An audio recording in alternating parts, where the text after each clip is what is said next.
We welcome you to yet another beautiful episode on Africa Discourse. But before we give the topic for today head start, we want to quickly, with deep sense, commiserate with the Malawian government and its people over the deaths of the Vice President Santos Chilima a few days back in a plane crash.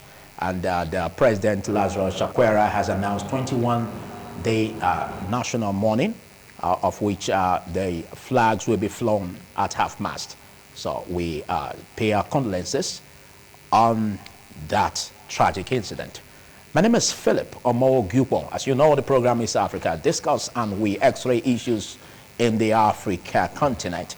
And we're going to be having CYRIL Ramaphosa's re-election as a topic. You agreed with me a few days back on Friday precisely. There was an election, a parliamentary election, where the 400-member House had to cast their vote on who will be the president. You agree with me that 2 weeks back, there was an election across the country that was unable to produce a majority of any political party as the Constitution has it. And but ANC garnered 40% from the general votes, while DA was next in line with 21. And of course, we had the MK party being led by the former President Jacob Zuma having 15.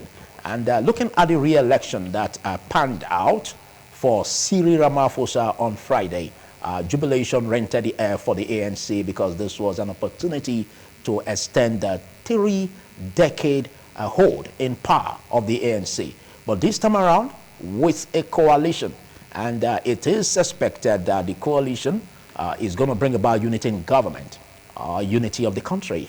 But some have asked some critical questions about how that unity can really be done, because some say it could be as a result of the marriage of convenience with the political parties, being that there was no party that had a majority, and that the ANC must have to, sustain itself in power. But again, in the election, a surprise candidate from the far left economic freedom fighters, and the person of Lazarus Malema, Julius Malema rather, was able to garner 44 votes as against that of the ANC candidate, who is CYRIL Ramaphosa, the current president, being re-elected, that garnered 283 votes. And so with that, we're going to be discussing this. What could be the prospects? What could be the challenges ahead? Is it possible that the South African politics that has been given a different political landscape will be able to find its way? Or is it that, as reports have it, where even the far left economic freedom fighters being led by Julius Malema said that the reason why they have to throw in a fight or a vote, to make sure that they are able to clinch it, is because they believe that the DA is bringing an enthronement of white supremacists into governance. But well, we have the speakership that has been taken by the ANC in the parliament, and of course the deputy speakership zoned and taken by the Democratic Alliance. Discussing this topic with me, starting from my far left, I have a lecturer at University of Benin, public affairs analyst, Honorable Frank Amego. Thanks for coming, Frank. Yeah, thanks for having me. And next to Honorable Frank Amego is a political scientist, a lecturer also in the University of Benin, and he is Neville Obakado. Big thanks for coming, Neville. ITV, thank you for having me. Good afternoon, listeners and viewers at home. We took some time to have a reintroduction of what we started some weeks back. You remember vividly we had this topic 2 weeks back when South Africa was in the heat of election. And I choose to start with you, Frank Amego. Now, with all the development, no political party has a majority in the parliament, but good enough, or fortunately for the ANC, they were able to pull a string that brought in the re-election of CYRIL Ramaphosa. What do you see of this development and what it looks like for South Africa coming ahead? Just redefined what I've been yearning for, African democracy. A democracy that is representative of every person in a particular locality, in this case South Africa, is a coalition of hope that will be bettered on the realization of true democracy. And I also wish that such a thing will pan out in the Nigerian soil, whereby everybody is carried along. The situation we have in South Africa right now is not about political parties. It's about people. The display of outright nationalism. Actually, it's nationalism that should give birth to patriotism. Now everybody's going to come on board and understand where we're coming from. What about things they have had against the ANC? Now we are together on this table. Let's iron things out.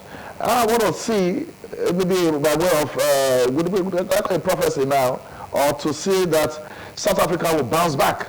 And for ANC in particular, they will realize that there is no indispensability of any political party. Now, in 30 years, they were having a smooth sail, but now they are faced with the reality of life. And I wasn't surprised for the EFF not to be part of it, because you can always have dissenting views at any forum. But I want to congratulate Ramaphosa. I'm sure after they didn't get the simple majority, this blood pressure would have risen so much that it would have been a life support, political life support. But the jubilation we saw was a jubilation for the common good of South Africans. Of course, yes. It's not that Ramaphosa came back or not. Now it's a participatory democracy, which I want to see for continuity for South Africa and other parts of Africa, such that the lopsidedness in governance would have been adjusted. The survey, the land survey of South Africa, to me, is balanced now. It's not a point whereby you want to cast aspersions on the political party, but now we have a conglomeration of political parties, such that the expectation should not be that which someone can rise up tomorrow that you point fingers at one party or the other. Anything that comes out of this era of democracy, where Ramaphosa is the president, will be a collective decision that took place by all political parties and by extension the representation of the generality of South Africa. And I congratulate South Africa, not necessarily Ramaphosa. Quite a beautiful articulation you just gave. Well, let's see if your articulation resembles that of Neville Obahedo. Because we are coming from a background, and it's been said that the ANC seem to be having it tough this time, because it's no longer business as usual, because the former foe they used to have on them in the party of the Democratic Alliance has now become part of the government as a coalition. Don't you see this as a marriage that may not conveniently say through in terms of policy implementation, in terms of decisions that before now was solely taken by the ANC? Neville. In the last 300 years plus or so, South Africa has always been in the news. South Africa in the news because of apartheid. South Africa in the news because of Nelson Mandela and other political activists that were detained by the racist government of P.W. Botha and his predecessor in office, and later under F.W. de Klerk. South Africa is always in the news, even the post-apartheid era, because of the personality and the leadership style of Nelson Mandela, Bite Memorial. And South Africa is still in the news. For the good reasons? Or bad? For good and bad reasons. We have seen South Africa in the news because of xenophobia. And we have seen South Africa in the news around 2010, I beg your pardon, because of the World Cup. And we see here of South Africa because of Vuvuzela and their sporting activities. Brilliant. Now, we hear of South Africa in the last 3 weeks or more because of election. Let me say that South Africa has undergone a transition from the colonial state to post-colonial state. And after Nelson Mandela, this is the first attempt, this election, It's the first attempt to reunite the people of South Africa. Why did I say it's the first attempt? If you look at the analysis of the election result, you can sum up the election as South African election of races. Different races wanted to establish their stronghold and their grip of political power in the various parts of the country. Now, in 1994, before 1994, when Nelson Mandela was elected president in South Africa, the South African society was so divided, even within and among the blacks.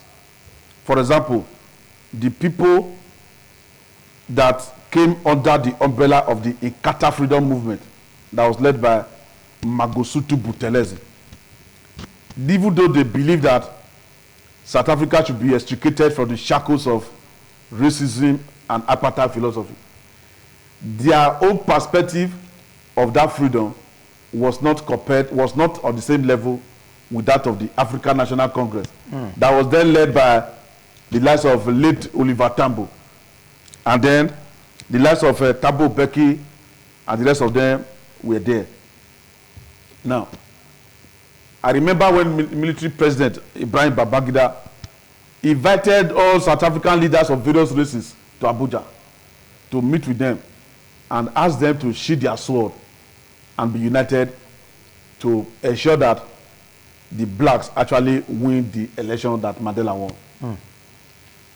Then the first step that Mandela took was to form a government of national unity. Exactly where I'm going to now. Yes, he formed a government of national unity, where the next political party that came second after the African National Congress, the leader of the party was to become the second vice president. Why the ANC produced the first vice president, the national party that was led by F.W. de Klerk of blessed memory was to produce the vice president. So F.W. de Klerk, from presidency, later became vice president. May so rest in peace, and I salute his courage for agreeing to take that position. That was the beginning of the unification of the various tribes and races that make up South Africa. And when that democratic election was won by Nelson Mandela, they adopted a philosophy of the rainbow state because of the different races and colors. They said, okay, this South African nation shall be referred to as the rainbow state. And so the likes of Buthelezi and the rest of them, they find themselves in the government of the ANC that was led by Nelson Mandela. Yeah. But the ANC itself, and on the basis of the leadership style, starting from Thabo Mbeki, later by the interim government of Kagmela Motosoli, and then later Jacob Zuma, the leadership style tend to have divided the people, divided the leadership structure and members of the ANC, and divided South Africans. And so instead of South Africa moving from the philosophy of apartheid to an era of economic prosperity, which actually attracted people from different parts of Africa to that country, the successive leadership of ANC, starting from Thabo Mbeki after the exit of Nelson Mandela, they were leading South Africa towards corruption, leading South Africa to inequity, leading South Africa to economic malaise. Those are bad reasons. Yes, leading South Africa to unequal pay and all the crises. As a matter of fact, I remember in 2022, South Africa was described as the most unequal country in the world. Now, the issue is this. Now that we have an election, 2024 election, and we now have a coalition government, this coalition government is comparable to the same national government of national unity of Nelson Mandela, even though it was not a coalition government. Well, I'm going there. If you say so, comparatively, we could look at it. So with the eye of the microscope. Now, the reason why ANC lost majority of seats in the National Assembly of South Africa, and why many people are not supportive of the agenda of ANC, these are the things that I expect CYRIL Ramaphosa to do Okay. as a leader of the ANC, Okay. while providing leadership with the political parties that they have entered into coalition with Okay. for the betterment of South Africa. You delved into my script and you walked on my mind because I was working there. But let's look at this. Well, let's take that pendulum to you, Honorable Frank. A lot has been said about the ANC. We can remember vividly the 30-year stronghold in power. Speaks a lot. Can you say that the coalition we have today in South Africa really resembles that of the unity that they are speaking of now, resembles that of 1994 during the anti-apartheid? Because we remember vividly again that the struggle was to take away the white rulership, the white supremacist, the apartheid. But now we have the Democratic Alliance that is dominated by whites. And some have said that this is a gradual go back to the apartheid. What do you think? Yeah, the road to apartheid is not what they are channeling now at all. Oh. I want to see this coalition not just a semblance of what it was in the times of Nelson Mandela. It's quite different. I see that as a modification. Okay. Because uniformity is not unity. We need the interaction of various players to bring about both the whites and the blacks. Yes, they are all citizens of that country. If the blacks complained years back of apartheid, and now you are going to lead, are going to create or recreate the apartheid again. Black and white, you are all citizens of South Africa. So this coming together is to re-establish oneness as a nation. So you think it will deepen national unity? Very well. It has started already. It has started. For you to have such a system of government running, this system of government that has to be renamed. I would just say is democracy purely, but I want to say that's African democracy, whereby everybody participates in it. Everybody becomes somebody and have a common patrimony of a nation they call theirs. If they didn't rename South Africa, then there's no need to discriminate against any color or race. So while the whites were in charge, the blacks complained. If the blacks are not in charge, should the whites complain? That would be fair. So that harmonization has to play its function right now. Maybe God had to do some kind of divine intervention because ANC, with all it had, could have had a simple majority, but luck or whatever brought them to the stage they got to. It wasn't planned, and in an attempt to wriggle out of the situation they didn't plan for, they didn't even foresee, they now had an option of coalition. Will you call that a stroke of luck or as a result of the policies that were not seen as popular policies? Because yes. South Africa has been seen as a country that is one of the countries that has the highest rate of unemployment. And they have issues with the economy that is going down. So yes. A downturn of the economy under the ANC in 30 years, doesn't it show that with the reduction in terms of the figures that was pulled by the ANC, doesn't it show that gradually the ANC is being disintegrated? It's not. Because you sure they can pull this in the next election? The economic challenges that suddenly rose up didn't happen 30 years ago. So it's within the 30 years that Nelson Mandela was there. There was no challenge. So over the years, as my colleague opined, in the times of Tambo Becky, that's what they noticing all of these skirmishes here and there. But while Nelson Mandela was there, it brought hope, it brought peace, it brought progress. The progress that you could palpate and know that there is real progress in the land of South Africa. So if ANC has wriggled out of this challenge right now, I'm sure in subsequent elections, they would have put their hearts together to know the remote or immediate cause of this unforeseen challenge they came across. Okay. So in the fourth or subsequent elections, it might go back to the previous ANC. It's not the modified ANC now. Would have gone back to the previous ANC, they would have learned their lessons. How would they learn their lessons? By the cross-fertilization of ideas from different political parties that now form the coalition government. They would now know, oh, it takes a dog to say, let sleeping dogs lie, not the owner. The dog will say, I know you are my owner, but at the point, Oga, I'm sleeping, leave me alone. Because everybody that touches me at the point of sleeping, I could bite. So the owner has to now understand, let sleeping dogs lie. Okay. So now, ANC thought before now that everything they did or they were doing was for the progress or betterment of the generality of South Africa. But now they have realized that that wasn't so.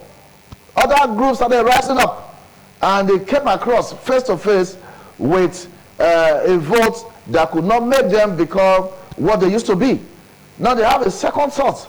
Oh, that thing we're thinking we're doing is not actually right. Just like in Nigeria, where the SGF said it has 4 drivers, that if he decides to pay them 100,000 naira each, it will go bankrupt. These are people in this category that don't buy anything. Anything they use is given free of charge. So let it be that there's a new style of government whereby all politicians now begin to be placed on basic salary, that's the minimum wage. So that, oh, we thought those policies we were making were the best. So now we're going to be brought to the field of play with every common Nigerian. Okay. And they will now realize, oh, this is the way it ought to have been. So that's the bitter lesson that ANC is to learn now. Okay. They felt what they were doing was the right thing until some other opposition groups rose up and discovered that they had the opportunity of listening to some other voices. Yeah. But now they have a common ground to cross-fertilize ideas, yeah, and to make ANC to become stronger in subsequent elections. Thank you very much. In some of what you just said, yes, some have also garnered that this will make the ANC more accountable. Yes, obviously. Being that it's no longer business as usual, all eyes are on you, and you are forming a coalition government already. Can you take that from that point, Neville? Do you agree with that? Talking about coalition government, we have seen coalition government in different parts of Africa and different parts of the world. I remember it was a coalition that led to the end of the reign of the Kenyan National African Union that was led by Mzee Jomo Kenyatta, who added over to his vice president upon his death, Daniel Arap Moi. And Daniel Arap Moi wanted to add over to Uhuru Jomo Kenyatta. All right. In the same Kenya African Union. Interesting names. But the coalition of the likes of Raila Odinga, the son of Oginga. Beautiful. One of those that fought for the independence of Kenya. Okay. The coalition that involved the likes of Mwai Kibaki, who later became president, while Raila Odinga became prime minister. This is not the first time. The coalition that ended the reign of the Kenya African Union did not last. Oh. Because after the end of the reign, after the tenure of Mwai Kibaki, the Kenya African National Union went back to the drawing board, changed its name, refeature Uhuru Kenyatta, okay, under a rebel coalition. Okay, but in summary, are you saying that this could be an omen for South Africa? No, the point I'm trying to make is that we cannot say it is Uhuru yet. Oh. For the people of South Africa, that the desired leadership that they have been expecting, that they did not get from ANC majority rule, they are going to get it done through coalition. We cannot say that yet, because as I've said... But you agree that it will make ANC more accountable? Yes, the coalition government will make ANC more accountable, will make ANC to be more thorough in planning their policies and programs, because their programs and policies will not put through unless they have done their own work in terms of networking and lobbying other members of the coalition to be able to put through any of their policies and programs. And the opposition that is part of this government, we have to weigh that in the balance to see how beneficial this will be to the people of South Africa before they now support that kind of policy. The point I'm trying to make is that whether coalition or no coalition, the problem of the ANC that had led to its dismemberment, let me put it that way, that led to the crisis that it has faced. Yes. It's not necessarily because of the personalities that presided over the leadership of the party after the exit of Nelson Mandela, exit from power and then exit from the surface of the earth. I believe that it is because of the fact that the post-apartheid South African state has not purged itself of the apartheid policy. That is, the character of the state is still there with the post-apartheid state that is being led by the ANC. I will give you an instance. The apartheid state, the colonial state of apartheid, had a policy of racial segregation. That is to say, schools for blacks, schools for whites, schools for different color people, market for whites, market for blacks, like that. Like there were policies like that. And community settlement for various groups of people. These were the policies that they were using. All right. When ANC came aboard, ANC came up with a policy, Fortress South Africa. First thing, to make sure that Africans who fought for the liberation of South Africa, including Nigeria, that was not in the front line but was part of the front line states, we want to now build a maximum security wall around South Africa. Okay. That other countries cannot come in.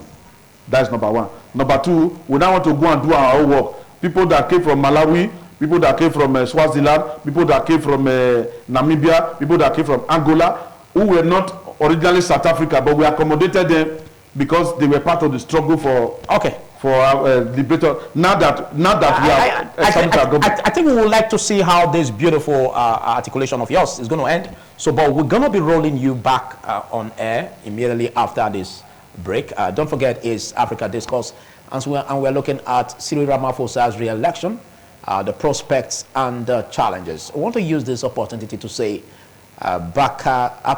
happy Eid Kabir to our Muslim brothers and sisters, otherwise Bakari Salah, and we just hope that as we do this, it will bet a new integrity, a new integration for Nigeria, and of course bring about unity. We'll take a short break, after which we extend the frontiers of this conversation. Do stay.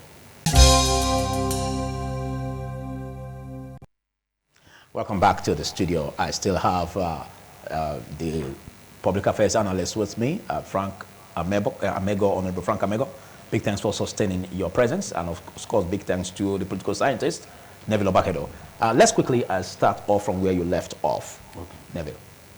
The people of South Africa, they have demonstrated to the ANC that the character of the post-apartheid state, that still carry the character of the apartheid state, need to be purged.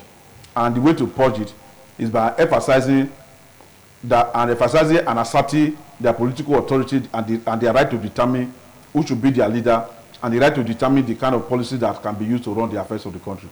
Number one, corruption has been a major problem of the post-apartheid state. And the DA has always accused the ANC of spearheading and leading and masterminding the corruption processes in South Africa. We believe now that they are in a coalition now. Okay, so the story may change. Yes, that the corruption is that the corruption regimes ANC government will now come to an end or be reduced to the barest minimum. That is number one. Number two, we have been having waves of xenophobia in South Africa, and sometimes, like during the period of the late Zulu king Goodwill Zwelithini, in one of the articles that we wrote, we discovered that Goodwill Zwelithini, during a festival that brought all the youth of the Zulu land to Durban Stadium in Johannesburg, that he made a statement in that gathering that one of the reasons why our youth are not employed is because of foreigners who have come to take their jobs. And so when they left that place, they passed on people from Nigeria, from Somalia, from Ghana, from Mozambique, and from different parts of Africa, and they were attacking them. I believe now that we are having a coalition government, that this coalition government that has always opposed, I know that the DA, the Democratic Alliance, has always opposed xenophobia in all its ramifications in South Africa. I believe now that they are in the coalition with the ANC, that xenophobia will be a thing of the past. Now, we have also seen that right from the period of Nelson Mandela to date, there is a rising rate of criminality in South Africa. All kinds of criminal activities take place in South Africa, even though criminality is not restricted to South Africa. But because South Africa is one of the most criminogenic societies in Africa, we believe now that the DA that has also condemned these forms of criminality in South Africa, thank you, we also join hands with the ANC thank you, to ensure that criminality will be reduced to the barest minimum. Thank you. You just enumerated the beautiful side and giving us the picture that is going to be bright, it's going to be beautiful coming ahead. But let's test the waters again, Honorable Frank. It's been said the far left economic freedom fighters are not going to be quiet in the parliament. They're going to be also making sure that they bring out policies or critique the policies of the coalition government. And again, don't forget the former President Jacob Zuma, who is leading the MK party, that even said at the beginning that the first sitting of the parliament, he is going to boycott that. That gives us an impression that it's going to be tough in the parliament. Do you see the possibility that these cracks or these criticisms or the opposition coming from the parliament could make the coalition work the way it should? Is it a blessing? MK and AFF have not fully realized that they have lost out. Oh. Yeah, is in that phase they are in is a common response. You are still oblivious of the reality on ground. So it will come to a time, because the constitution of the assembly now, whereby you have an ANC as speaker, the DA as a deputy speaker, and both of them are ladies. So it will as be established thought. Yeah. So it will be out of place that you just know about fighting two ladies. That's talking about Zuma. The rock has been destroyed, the Zuma rock. Okay, you are trying to say that they are in the minority. They're simple, the way it is now. So whatever agitations, if you want to criticize, it has to be constructive. If what you would have said has been said, there will be no need to say anything anymore. So the coalition they are having on ground now is not like the ordinary ANC anymore. A lot of things would have been tabled. They would have brainstormed on so many things before you bring it out to the purview of the public. So if EFF is waiting for any mistake, or MK is saying, okay, let's see what they've got to say, and they'll get disappointed because it's a coalition already. The decision that will take or reach will not be one person's idea anymore. So to me, the more the MK through the Zuma and the EFF, the more they will quickly realize that there's no need to fight anymore. If you want to back out from some national policies, the whole of South Africa will rise against you. Because whatever thing you claim you have had to bring to bear when or if your government, your party wins, that's exactly that thing that they are doing. Okay. So it's not left for you to say if you want to fight or not. Okay. Fighting at this point would become unnecessary, because whatever thing you have campaigned with, that's the exact thing that this coalition government is doing. Except and unless they do otherwise, which I think cannot even play out, because they would have come together, black and white, ANC, DA, they would have done a test running. Should we go ahead or not? Because it's clear that MK and EFF will oppose us. So let's test run all of these policies before they will come out to say it. All right. Well, we see this beauty, and at this point, we also want to make a very fine comparative analysis on other countries in Africa, using Nigeria as a case study. Now, we have this where basically the president of South Africa, CYRIL Ramaphosa, that has been re-elected, will not be seen as being autocratic because basically he's been checked. Now, looking at that comparatively with that of the Nigerian politics, how can you draw a nexus? And what do you think should be a lesson learned by this outlay for Nigeria? There's no basis for comparing Nigeria with South Africa politically. The reason being that the people of South Africa, even though we have people who were giving birth to around from 1994 to date, who are about 30 years now, or less than 30 years, some of them, they have been socialized. Their parents or those who came before them had told them about the story of how apartheid dealt with them. Talking about the Soweto massacre and all other forms of brutality that apartheid meted out on the blacks in South Africa. So they have a good sense of nationhood. Yes. I remember when I was in primary school and secondary school, I used to hear on a daily basis, because I was always listening to news. I used to hear on a daily basis, anytime they are reading world news, either Radio Nigeria, Lagos, or Radio Nigeria, Kaduna, or even some other foreign stations, you will hear there's no day that they will be reading world news, they will not read about South Africa. One problem or the other. Now, the people of South Africa, in a way, can be said to have fought for their independence. A quote. They fought for their liberation. The people of Nigeria did not fight for their liberation. But does that make them politically liberated? No, well, it's politically? not. No, the issue is that Nigerians, they have inbuilt shock absorber or societal shock absorber. Anything that the government does that is wrong, they will just bear it. The other day, I remember, let me go out of Africa. I will still come back to Africa. But even though Nigerians bear it, yes, it reduces the strength of the policy as it affects, ameliorating the plight of the citizens. Yeah, I'm trying to explain it. Okay. Now, the people of South Africa, let me just go back there. The people of South Africa, they realize, for instance, that they cannot now come outside the way they were coming out against apartheid. Now that there's a party in power that is carrying the resemblance and character of the national party of the apartheid period, in terms of its leadership not being able to deliver on good governance, the only way to get that party out of power and the parliamentary decision-making process of the country is to use your vote. And they have demonstrated it after about 30 years. And we are seeing the results. Now, is it the same thing with Nigeria? The answer is no. Why is it like that? We have systemic corruption at various levels and in various layers.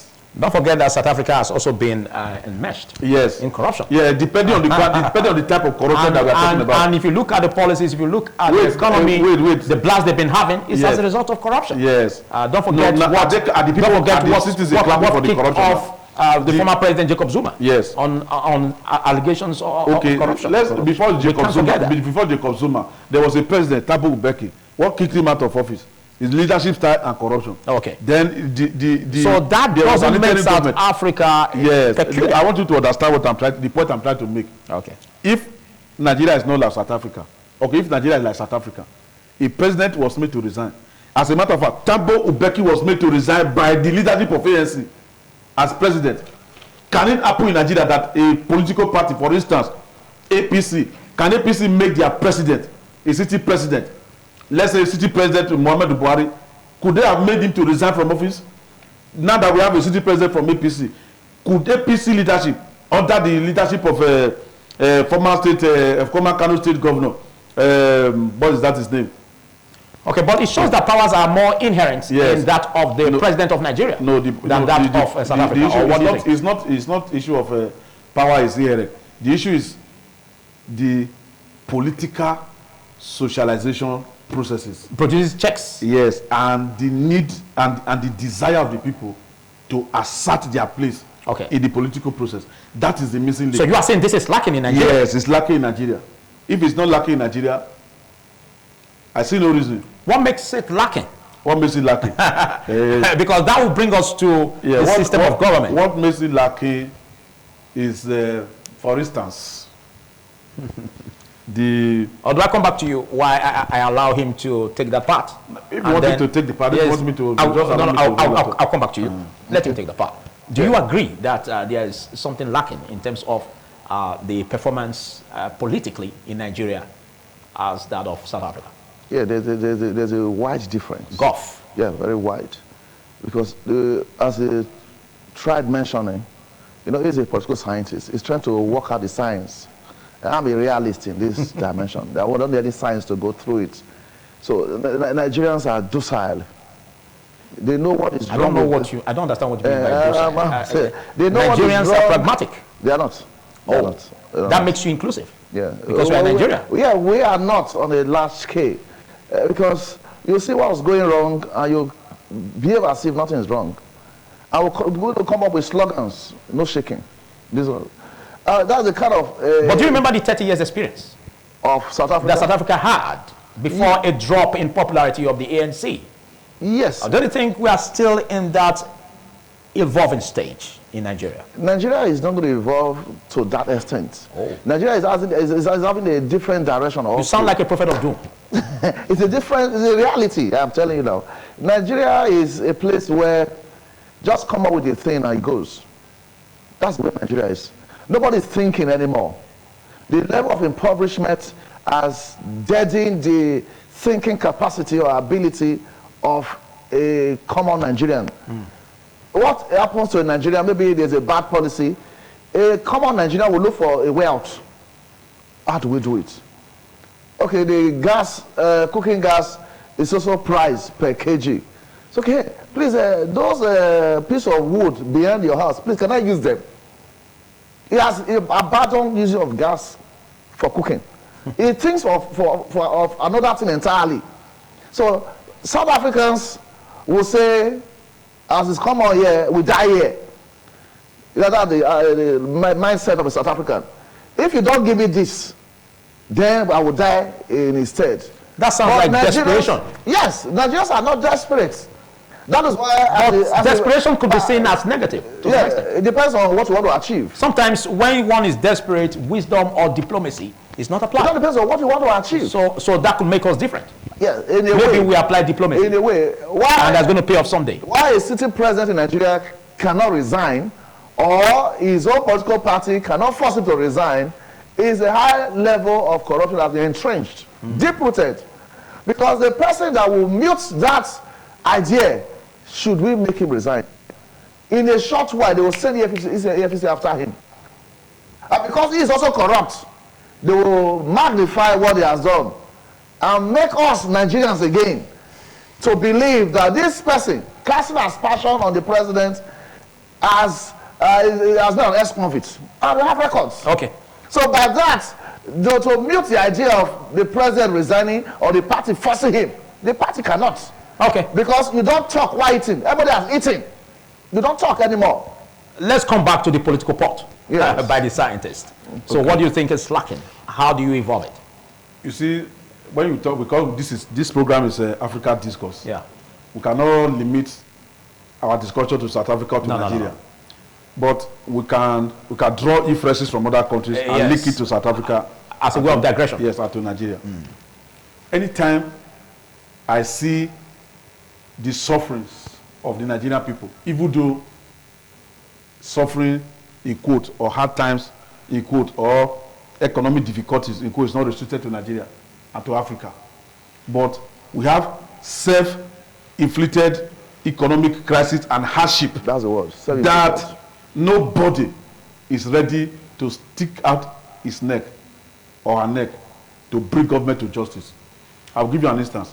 anytime I'll be writing an article on the Arab Spring, and I remember how a graduate that was using wheelbarrow to sell and hawk in the capital city of Tunisia, Tunis, how the policy of the former government of Ben Ali made him to drop a suicide note, and then he now committed suicide, set himself ablaze in the public. And that sent a shockwave to the Arab world. Even as we speak, more than 10 years after that, the Arab world is here to recover. Not just one country now. Arab world is here to recover from that shock. And most of the Arab leaders have adjusted their leadership style. Those who are still there, whether monarchical leaders or political leaders. Okay, come back home. Now, the other day, before I come back, the other day, the government of Macron in France said they were going to increase tariff of bread and some other household in 2019, and the policy was to take effect for 2021. The people did not wait for 2020. In 2019, they protested for more than 3 months to let the government know that the people of France will not accept that policy. Until the man reversed the policy. The point we are trying to make here is that sometimes, the other day, a senior professor in my department called me and said, I want you to write an article on why is it that Nigerians do not revolt. Even in the midst of hardship and in the midst of plenty, those in government will tell you endure hardship. And their generation, in the last 10 generations, they have not endured hardship. It's government that will be feeding them. There are people that are in government, those that are working in various institutions, those that are in mission, international mission. They will tell you, just take it easy. Now, the people of South Africa are not ready to take it easy.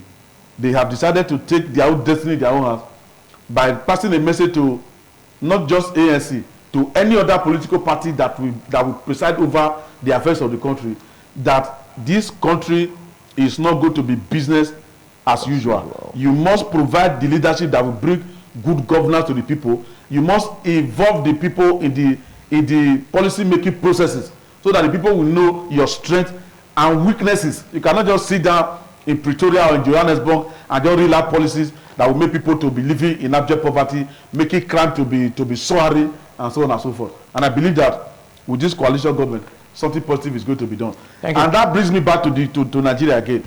Now, talking about Nigeria, because the Constitution of Nigeria and the Electoral Act says that elections shall be conducted in every 4 years to elect president, you elect a governor, you elect National Assembly. Apart from states like Edo State, Anambra State, Osun State, Ondo State, and Ekiti State, and Kogi State, and Bayelsa State, these other states that are off cycle election. Although there's a current debate for 6-year term. Yeah, so the Nigerian people should take their own destiny in their own hands.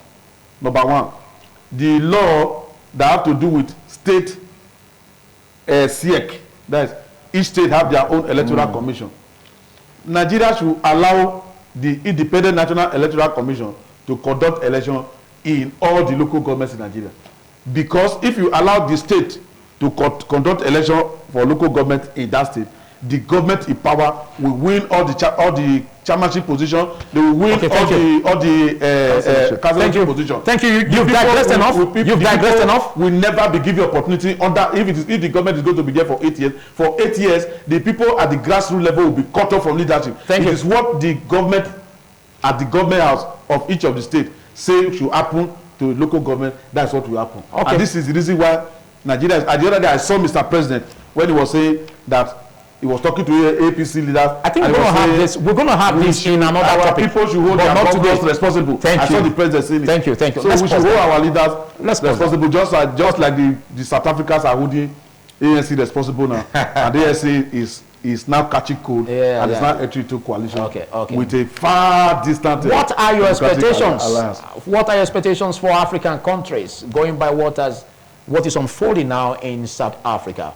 Let's get that as your final remarks on this episode. Before I do that, my colleague here is a comrade. I'm also a comrade. Oh, yeah. We are used to the way we're speaking. I'm trying to calm down a little bit. We have been taught to talk like that.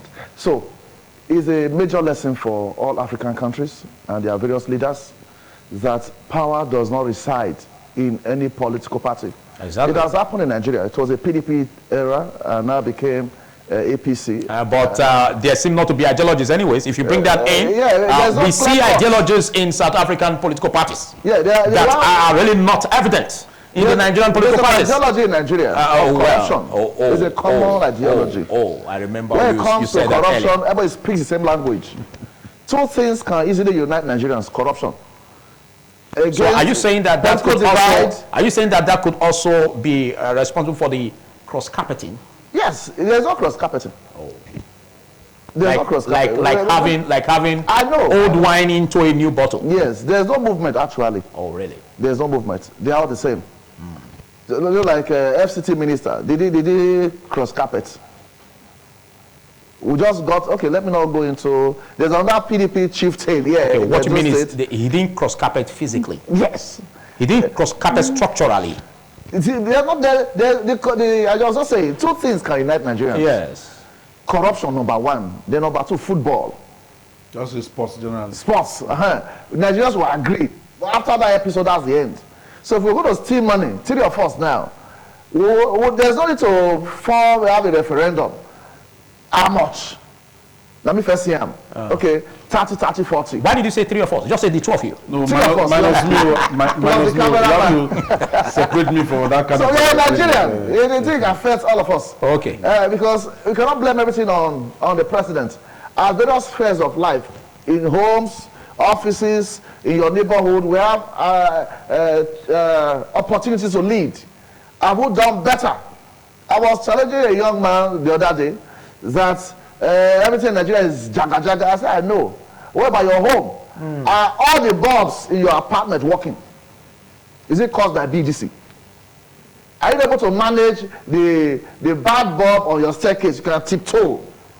So if we were to be brought up at a higher level, you will do the same thing.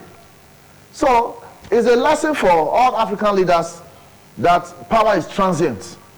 And if it's possible, so there should also be a need for reorientation. Orientation. No, Africa has given the like what you said about the perception of someone saying Nigeria is the other way. Maybe at the AU summit, Ramaphosa, MC Ramaphosa should be given an opportunity to give a testimony. Okay. On what he went through this short period. All right. That I'm bringing a sigh of relief now. Very shocking. Fellow presidents and leaders, be careful. Don't let what happened to me happen to you. Horrific. You may not be able to survive it. It was not a stroke of luck that I survived. Traumatic. Yeah, survived it. All right, all right. So he will give them that testimony. I'm sure they will learn some lessons. Okay. Let's get your viewpoints as we close up. What do you see as remarks that African countries should learn from? Let me start with what South Africa should learn. In 1 minute. The first thing, Jacob Zuma and Julius Malema should see how they can work with the ANC. That would make the likes of Nelson Mandela and Walter Sisulu, Thabo Mbeki, Christiani and all of them to rest in peace, because they struggle for liberation of South Africa. The division that is now occurring now, leading to Ukoto Wesizwe Party and the EFF, was not part of their agenda in their lifetime. Then, talking about lessons for Africa, Nigerians should always watch programs like Africa Discourse, this one on night TV that people are organizing, so that they will hear from people on what is happening elsewhere, so that they can do that in their own country. Then, talking about Africa countries, people like Rwanda President Paul Kagame should be watching this program now, and should know that a time will come that it will not be on the surface of the earth, and Rwanda will still continue as a country. So it should provide leadership that will allow people to determine who should lead their country. The same thing with Alassane Ouattara, the president of La Côte d'Ivoire. The man battled with his predecessor in office before he was able to get the presidency. After about 3 or 4 years, struggled to regain his mandate. Now he has regained his mandate, has completed his 2 tenure. He amended the constitution with and then he became top 10 president. Thank you. I believe the viewers already feel what you're saying. And big thanks, Neville Obagedo, for being articulate, and big thanks, Honorable Frank Amego. I want to say that your mastery of the topic was quite awesome, enormous. And this is the much we can take on to this episode of Africa Discourse. And I want to say join us same time next week. From Philip Omo Gupo and the rest of us, is goodbye and happy Eid al-Kabir to our Muslim brothers and sisters.